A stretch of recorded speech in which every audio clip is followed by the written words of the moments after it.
अस्सलाम वालेकुम स्टूडेंट्स। हमने अपना फर्स्ट ईयर बायोलॉजी का इंट्रोडक्शन चैप्टर जो है वो कंप्लीट कर लिया है। तो आज हम स्टार्ट करने जा रहे हैं अपना थर्ड चैप्टर जो कि है एंजाइम। इस लेक्चर में आपको एंजाइम का कंसेप्ट देने की कोशिश करूँगी ताकि आपको इजीली एंजाइम के बारे में समझ आ जाए कि ये किस तरीके से होता है और ये क्या फंक्शन परफॉर्म करते हैं। इसकी थोड़ी सी हिस्ट्री आपको बताऊँगी और कोशिश करूँगी कि अपना लेक्चर जो है वो मिनिमम टाइम में कंप्लीट करूँ ताकि आप ज़्यादा बोर ना हो और इजीली आपको एंजाइम के बारे में अपना कंसेप्ट क्लियर हो जाए। और साथ साथ मैं इंपॉर्टेंट एमसीक्यूज़ भी बताती जाऊँगी जो एफएससी के लिहाज से या किसी भी टेस्ट के लिहाज से बहुत इंपॉर्टेंट होते हैं ताकि आप इजीली उनको अटेम्प्ट कर सकें। तो चलिए हम स्टार्ट करते हैं अपना लेक्चर।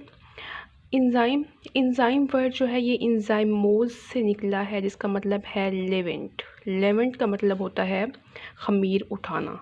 ठीक है, अक्सर हम देखते हैं कि रात को हम जब आटा फ्रिज में रखते हैं गूंद के तो सुबह वो फूला हुआ होता है, तो ये एंजाइम्स की वजह से होता है। ठीक है, और बायोलॉजी की वो ब्रांच जिसमें हम एंजाइम को स्टडी करते हैं उसे हम कहते हैं एंजाइमोलॉजी। ठीक है, साइंटिस्ट था जिसका नेम था विल्हेल्म कोनी।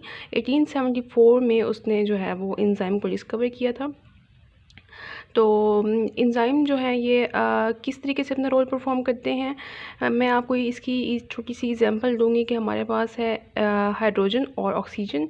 जब ये आपस में रिएक्ट करते हैं तो वाटर बनता है, लेकिन वाटर इस तरीके से नहीं बन जाता कि जस्ट वो रिएक्ट करेंगे और वाटर बन जाएगा।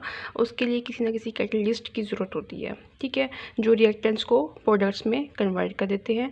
तो एक्चुअली वो कैटलिस्ट बायो कैटलिस्ट होते हैं और उनको हम एंजाइम कहते हैं क्योंकि एंजाइम भी बायो कैटलिस्ट होते हैं और ये भी यही फंक्शन परफॉर्म करते हैं कि वो रिएक्टेंट्स को प्रोडक्ट्स में कन्वर्ट कर देते हैं। ठीक है, तो इंट्रोडक्शन अगर हम स्टार्ट करें एंजाइम का तो सबसे पहले है कि ये बायोलॉजिकल एक्टिव होते हैं, यानी कि एंजाइम बायोलॉजिकली एक्टिव होते हैं। ठीक है स्टूडेंट्स, हमारी बॉडी के अंदर जितने भी केमिकल रिएक्शंस हो रहे हैं वो तमाम रिएक्शन जो होते हैं वो एंजाइम्स की वजह से होते हैं। अगर एंजाइम्स ना हो तो हमारी बॉडी जो है ना वो प्रॉपर्ली अपना फंक्शन परफॉर्म नहीं करेगी, केमिकल रिएक्शंस नहीं होंगे, रिएक्टेंट्स प्रोडक्ट्स में कन्वर्ट नहीं होंगे।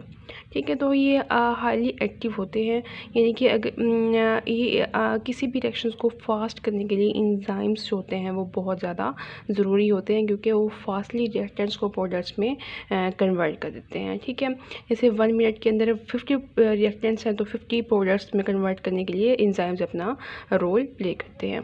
ठीक है, तो लाइफ इम्पॉसिबल है एंजाइम्स के बगैर। एंजाइम्स नहीं होंगे तो केमिकल रिएक्शंस नहीं होंगे, प्रोडक्ट्स नहीं बनेंगे, तो लाइफ कैसे पॉसिबल हो सकती है।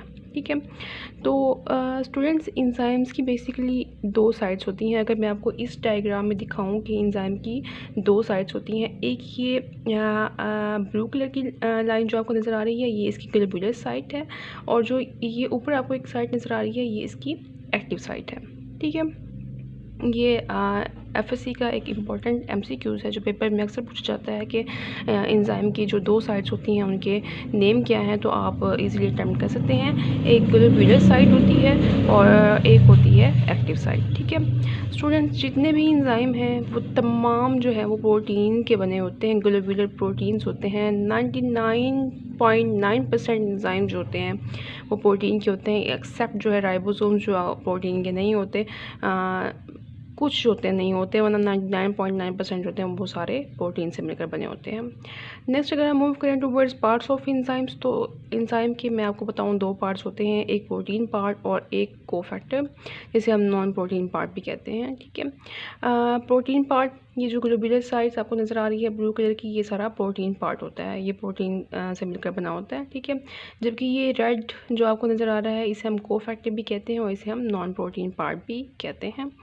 नेक्स्ट कोफैक्टर की फर्दर 2 टाइप्स हैं, inorganic and organic. Inorganic organic का कंसेप्ट में पहले फर्स्ट चैप्टर इंट्रोडक्शन में आपको दे चुकी हूँ, यहाँ पे मैं आपको डिस्कस नहीं करूँगी क्योंकि अगर मैं इसको डिस्कस करने बैठ गई तो लेक्चर बहुत लंबा हो जाएगा तो वो यहाँ पे मैं उस चीज़ को डिस्कस नहीं कर रही।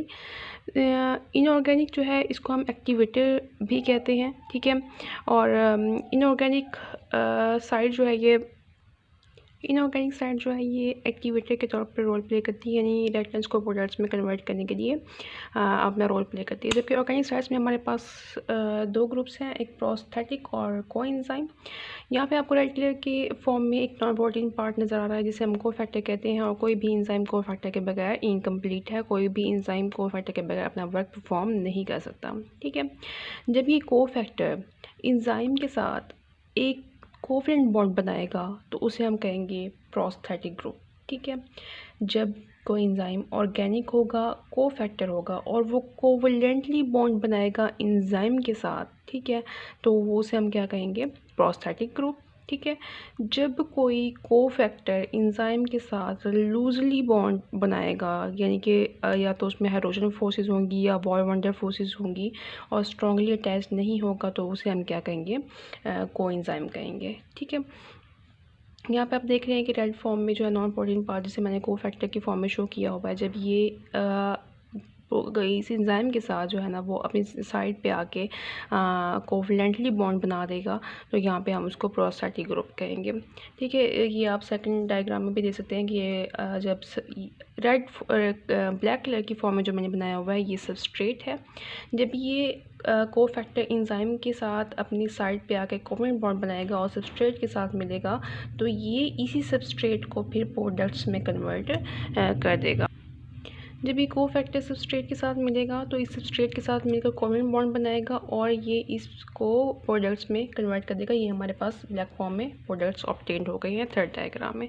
ठीक है, और ऐसा नहीं होता कि एक एंजाइम जो है ना वो एक रिएक्शन को करने के बाद वो ख़त्म हो जाए, वो दोबारा से अगेन रिसाइकल होता है और नेक्स्ट यहाँ से एक सबस्ट्रेट आएगा, कोफैक्टर सबस्ट्रेट को पकड़ेगा, उसको फिर प्रोडक्ट्स में कन्वर्ट करेगा, फिर और सबस्ट्रेट आएगा, कोफैक्टर सबस्ट्रेट को पकड़ेगा, फिर इस तरीके से एंजाइम जो है वो ख़त्म नहीं होते, बल्कि वो दोबारा से दोबारा रिसाइकल होते रहते हैं। ठीक है, नेक्स्ट अगर हम मूव करें फंक्शन ऑफ एंजाइम्स की तरफ, तो ये हमारे पास एक सेल है जिसकी सेल की डायग्राम मैंने बताई हुई, ये साइटोप्लाज्म है, ये हमारे पास न्यूक्लियस हो गया, ये हमारे पास माइटोकॉन्ड्रिया हो गया और क्लोरोप्लास्ट वगैरह होते हैं। ठीक है, तो एंजाइम जो होते हैं वो सेल के अंदर अपना फंक्शन परफॉर्म करते हैं, चाहे वो साइटोप्लाज्म हो या सब सेलुलर ऑर्गेनेलीज हो। यहाँ पे ये हमारे पास है न्यूक्लियस। ठीक है, न्यूक्लियस के अंदर भी होते हैं एंजाइम जो अपना फंक्शन परफॉर्म करते हैं। ये हमारे पास माइटोकॉन्ड्रिया है। ठीक है, माइटोकॉन्ड्रिया में भी रोल प्ले करते हैं एंजाइम्स। इसके अलावा साइटोप्लाज्म में इजीली डिज़ोल्व होते हैं, जहाँ पे ये अपना फंक्शन परफॉर्म करते हैं। तो यहाँ पे मैंने इनके फंक्शंस में साइटोप्लाज्म, सबसेलुलर ऑर्गेनेल्स, इसमें माइटोकॉन्ड्रिया, न्यूक्लियस और क्लोरोप्लास्ट वगैरह हो गए। क्लोरोप्लास्ट आपको पता है कि क्लोरोप्लास्ट लीफ के अंदर होता है जो क्लोरोफिल को एब्जॉर्ब करता है, और तो वहाँ भी एंजाइम्स अपना रोल प्ले करते हैं। और इसके अलावा राइबोसोम्स, जब ये प्रोटीन्स वगैरह मैसेंजर आरएनए साइटोप्लाज्म में आएगा और प्रोटीन्स की फॉर्मेशन होगी, तो वहाँ पे भी एंजाइम जो है वो अपना रोल प्ले करते हैं। तो ये था आज का हमारा टॉपिक। आई होप आपको एंजाइम्स की हिस्ट्री, उसके फंक्शंस, उसके पार्ट्स, सब सारी चीज़ों के बारे में इजीली क्लियर हो गया होगा। तो नेक्स्ट लेक्चर में जो है वो हम डिस्कस करेंगे एंजाइम्स की कैरेक्टरिस्टिक्स। तो एंजाइम्स के कंसेप्ट को क्लियर करने के लिए आपको ये लेक्चर जो है वो तवज्जो से और एंड तक सुनना चाहिए। तो आज का हमारा लेक्चर इतना ही। Thank you.